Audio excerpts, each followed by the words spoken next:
Pourquoi vouloir interdire les animaux dans les cirques?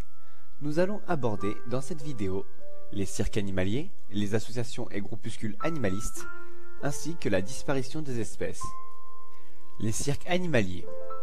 Les cirques animaliers sur le plan économique. Alors, les cirques animaliers, c'est 13 millions de spectateurs par an, qui payent des impôts et d'autres charges et ne perçoivent aucune aide. Les cirques contemporains, 1 million de spectateurs par an, touchent des subventions. Les cirques animaliers sur le plan légal. La loi du 18 mars 2011 fixe les conditions de détention et d'utilisation des animaux sauvages. Elle est d'ailleurs très stricte. Les vétérinaires français et européens ne sont pas opposés aux animaux dans les cirques. Résolution adoptée en 2015 par la FVE. Les animaux y sont bien. Le dressage se pratique avec amour et douceur. C'est la seule manière d'obtenir du résultat de la part des animaux. De plus, ils bénéficient de cages de détente et souvent de piscines, et chaque animal est répertorié et a un suivi vétérinaire. Les fauves, présents dans les cirques, sont issus de nombreuses générations d'élevage en captivité et ne sont pas prélevés de leur milieu naturel directement. Personne ne peut frapper un animal tel qu'un fauve et après s'enfermer avec lui, seul dans une cage sans se faire attaquer. De plus, les animaux de cirque sont largement accessibles à la vue, au spectacle et à la ménagerie. S'il y avait maltraitance, les cicatrices seraient visibles sur les animaux. Les associations et groupuscules animalistes.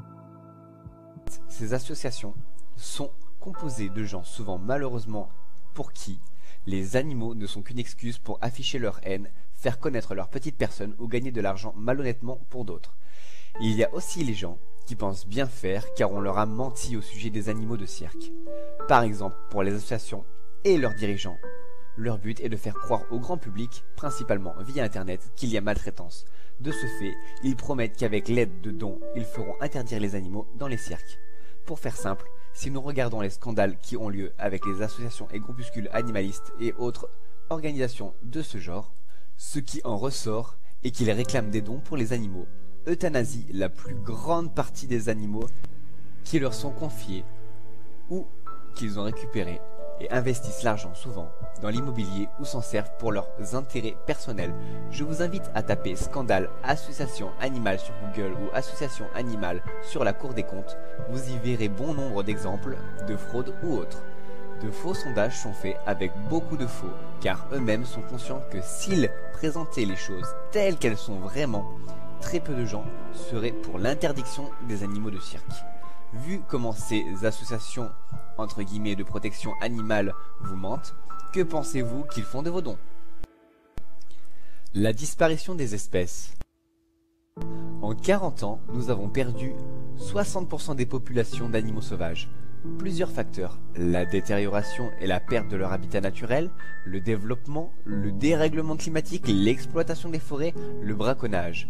Pour conclure, la logique serait d'essayer de ralentir d'abord la disparition des espèces et aider les structures comme les zoos et les cirques qui les protègent, mais l'argent en a décidé autrement. De plus, si une interdiction avait lieu comme ils le souhaitent, le devenir des animaux de cirque ne semblerait point les préoccuper, car la mise en liberté est une utopie vouée à l'échec et les structures d'accueil actuelles ne sont pas dimensionnées pour un placement massif, cela sans même penser au modèle économique de cette action. Ne vous laissez pas influencer par ces mensonges d'extrémistes animalistes qui veulent imposer leur vue à tous, par tous les moyens possibles. Soyez conscients qu'aujourd'hui, ils vous demandent de ne plus aller au cirque, mais sachez qu'ils ne veulent pas non plus que vous mangiez de la viande. Ils ne veulent pas de miel car c'est exploiter les abeilles, ils sont opposés aux chiens d'aveugles, et j'en passe. Il est révoltant de voir qu'avec les problèmes que rencontre notre société, augmentation de 22% en 2018 de la violence sur les femmes, le terrorisme, l'insécurité, on fasse autant de cinéma pour des tigres qui mangent à leur faim, qui disposent de piscines et de cages de détente. Nous savons aussi que les films ou les jeux vidéo violents ont un rôle initiateur sur la vie réelle pour certaines personnes fragiles et pensent les pousser à commettre le pire. Avez-vous déjà vu des manifestations pour cela?